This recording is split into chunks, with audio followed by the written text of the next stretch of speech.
به ادامه خبرها خوش آمدید. حمله امریکا بر سوریه به معنای حمایت این کشور از القاعده است. فیصل مقداد معاون وزیر خارجه سوریه با بیان این مطلب هر گونه حمله امریکا بر سوریه را به معنای از بین بردن نظام بین المللی می‌داند. از سوی دیگر مارتین دیمسی رئیس ستاد مشترک ارتش امریکا در نامه‌ای به کمیته نیروهای مسلح کنگره این کشور گفته است هزینه حمله بر سوریه ماهانه بیش از 1 میلیارد دلار خواهد بود. در همین حال امریکا برخی مدارک از استفاده تسلیحات کیمیایی توسط حکومت بشار اسد را با چین و روسیه شریک ساخته است. بانک باراک اوباما رئیس جمهور آمریکا تصمیم حمله نظامی به سوریه را به کنگره کشورش واگذار کرده است. فیصل مقداد معاون وزیر خارجه سوریه میگوید هر حمله‌ای که به سوریه صورت گیرد به معنی حمایت از القاعده است. آقای مقداد که با BBC سخن میزد همچنان گفت هر اقدام نظامی آمریکا باعث گسترش تروریسم در خاورمیانه منجر خواهد شد و امنیت آمریکایی ها را در داخل و خارج از مرزهای این کشور به خطر خواهد انداخت. اگر ایالات متحده خود اقدام به حمله کند این به معنی از بین بردن نظام بین المللی است و این اولین باری نیست که آمریکا چنین کاری می کند و نهادهای بین المللی را نادیده می گیرد.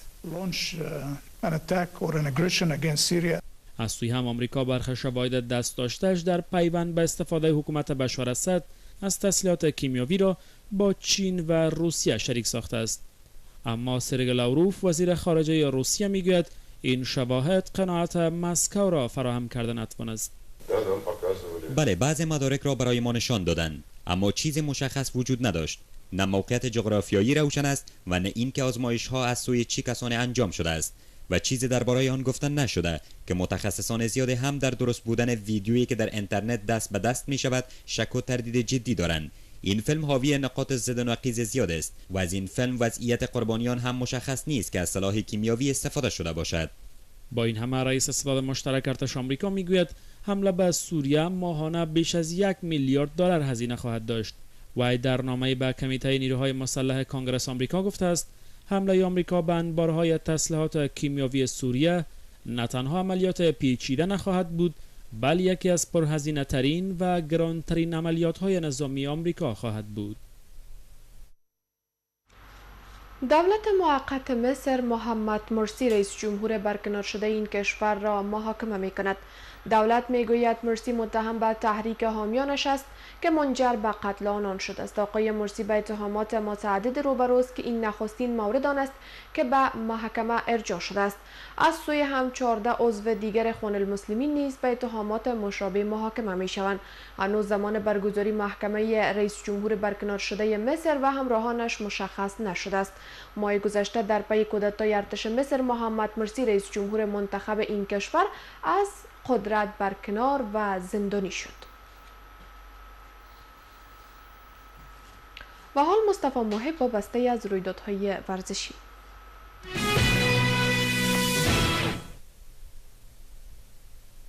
تیم ملی فوتبال افغانستان در اولین دیدار خود از مسابقات قهرمانی کشورهای جنوب آسیا به پیروزی در برابر تیم ملی فوتبال بوتان دست یافت. این مسابقات که با حضور 8 کشور آسیایی در نیپال راه اندازی شده از تیم ملی فوتبال افغانستان در اولین دیدار خود از این پیکارها توانست با نتیجه 3-0 بر تیم ملی فوتبال بوتان غلبه کند. در این بازی گل‌های تیم ملی فوتبال کشور را اسلام امیری، مصطفی زادزوی و اشمت بارگزی وارد دروازه بوتان کردند. تیم ملی فوتبال افغانستان در گروه دوم این رقابت‌ها با تیم‌های بوتان، مالدیو و سریلانکا هم گروه شده است.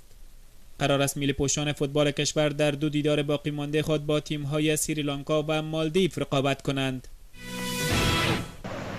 در ادامه رقابت‌های هفته سوم لالیگا 4 دیدار برگزار شد که در مهمترین آنها تیم فوتبال بارسلونا در ورزشگاه مستایا میهمان ولنسیا بود و میزبان خود را با نتیجه 3-2 شکست داد. در این دیدار لیونل مسی در دقایق 11 39 و 41 هر 3 گل بارسلونا را وارد دروازه ولنسیا کرد و در دقایق 44 و 45 پوستیگا گل‌های ولنسیا را به ثمر رساند. در دیگر دیدارها ریال مادرید با نتیجه 3-1 اتلتیکو بلبائو را شکست داد. در این دیدار 2 بار سیکو و 1 بار کریستیانو رونالدو برای ککشانی‌ها گلزنی کردند و اتلتیکو مادرید موفق شد در جدال خارج از خانه با نتیجه 2-1 از صدر ریال ساسیوداد بگذرد. گرت بیل هافبک ولزی تیم فوتبال تاتنهام انگلستان به رویای خود رسید و با ریال مادرید برای پیوستن به این تیم به توافق رسید. و قرارداد 6 ساله با قوای سفید به امضا رساند. باشگاه فوتبال تاتنهام نیز این انتقال را تاکید کرده است و قرار است امشب بیل به گونه رسمی لباس تیم پایتخت نشین اسپانیا را بر تن کند. باشگاه فوتبال ریال مادرید نیز رسما این انتقال را تاکید کرده و مدت قرارداد بیل را 6 ساله عنوان کرده است. گفته می شود بیل با رقم 100 میلیون یورو برای پیوستن به ریال به گرانترین بازیکن تاریخ فوتبال تبدیل شد و رکورد نقل و انتقالات تاریخ فوتبال را شکست. همچنین بیل اولین بازیکن ویلزی تاریخ باشگاه فوتبال ریال مادرید لقب گرفت. خبرهای امشب را در همین جا با پیشگویی وضعیت آب و هوای فردا با پایان میرسانیم. شب خوش داشته باشید. خدا نگهدار. کابل نیمه آفتابی، بلندترین درجه حرارت 31، پایینترین 14.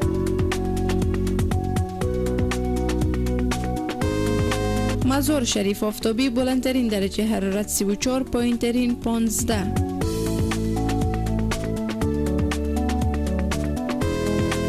هرات آفتابی، بلندترین درجه حرارت 33، پایینترین 17.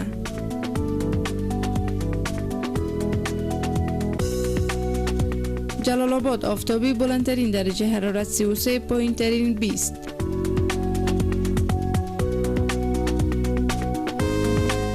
کندوز آفتابی، بلندترین درجه حرارت 33، پایینترین 21.